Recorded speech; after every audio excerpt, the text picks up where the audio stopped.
जय श्री कृष्ण। आज हम सुनेंगे एक रोचक और प्रेरणादायी कथा। जब महर्षि दुर्वासा द्वारका आए और भगवान श्री कृष्ण व माता रुक्मिणी की परीक्षा ली। यह कथा हमें यह सिखाती है कि संत महात्माओं का सम्मान और आज्ञा पालन कितना आवश्यक है। द्वारका नगरी में एक बार महर्षि दुर्वासा पधारे। भगवान श्री कृष्ण और माता रुक्मिणी जी ने बड़े हर्ष और श्रद्धा से उनका स्वागत किया। महर्षि दुर्वासा का स्वभाव अत्यंत तेजस्वी और कठोर था। वे क्षण भर में प्रसन्न भी हो जाते और क्रोधित भी। आदर पूर्वक सेवा करने के पश्चात श्री कृष्ण ने निवेदन किया, गुरुदेव, कृपया हमारे घर पधार कर हमें धन्य कीजिए। महर्षि दुर्वासा ने सोचा, इनकी भक्ति और श्रद्धा की परीक्षा लेनी चाहिए। उन्होंने कहा, हे कृष्ण, यदि तुम सचमुच मुझे प्रसन्न करना चाहते हो तो मेरे रथ को स्वयं खींचकर यात्रा कराओ। तुम्हारे साथ रुक्मिणी भी इसमें सहभागी हो। भगवान मुस्कुराए और विनम्रता पूर्वक बोले, जैसा गुरुदेव की आज्ञा।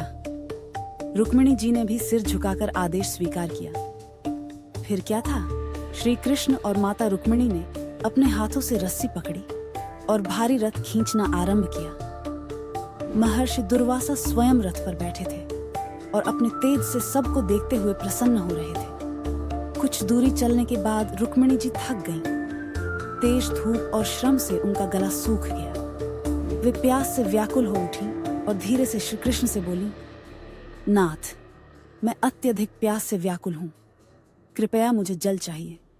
भगवान श्री कृष्ण ने अपनी पतिव्रता पत्नी की व्यथा तुरंत समझ ली। उन्होंने अपने चरणों से पृथ्वी पर प्रहार किया। तुरंत वहां से गंगा जल का निर्मल और शीतल झरना फूट पड़ा। भगवान बोले, देवी, यह गंगा का पावन जल है, पान करके अपनी प्यास शांत करो। रुक्मिणी जी प्यास से इतनी व्याकुल थीं कि वे बिना अनुमति लिए ही जल पी गईं। महर्षि दुर्वासा यह दृश्य देख रहे थे। वे क्रोधित होकर बोले, हे रुक्मिणी, तुमने मेरी आज्ञा की अवहेलना की है। गुरु से अनुमति लिए बिना तुमने जल पी लिया। तुम पतिव्रता और धर्मपरायण हो, परंतु नियम का उल्लंघन अपराध है। उनकी आंखों से तेज झलक रहा था। उन्होंने रुक्मिणी जी को श्राप दे दिया। इस अपराध के कारण तुम्हें अपने प्रिय श्री कृष्ण से कुछ समय तक वियोग सहना पड़ेगा। तुम्हें वह पीड़ा मिलेगी जो विरहिणी स्त्री सहती है। श्राप सुनते ही रुक्मिणी जी रो पड़ी। उनकी आंखों से आंसू बहने लगे। उन्होंने हाथ जोड़कर प्रार्थना की, हे आशीवर, मैंने यह अपराध जानबूझकर नहीं किया। प्यास से व्याकुल होकर भूलवश ऐसा हो गया, मुझ पर कृपा करें।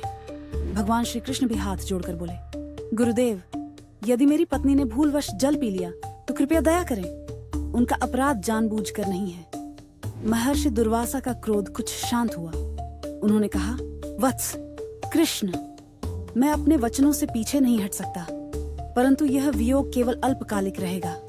इसके पश्चात तुम दोनों का मिलन होगा और तुम्हारा प्रेम और अधिक गहन हो जाएगा।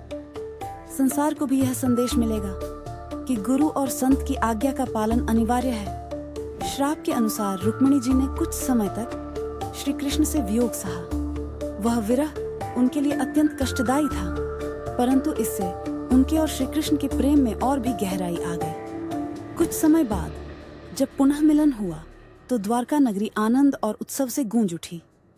आज भी द्वारका में वह स्थान गंगा झरना के नाम से प्रसिद्ध है, जहां भगवान श्री कृष्ण ने अपने चरण प्रहार से पवित्र जल प्रवाहित किया था। यह कथा हमें सिखाती है कि गुरु और संत की आज्ञा का पालन करना कितना महत्वपूर्ण है, और यह भी कि कठिनाइयां और वियोग सच्चे प्रेम को और मजबूत बनाते हैं। जय जय श्री रुक्मिणी वल्लभ भगवान श्री कृष्ण हरे।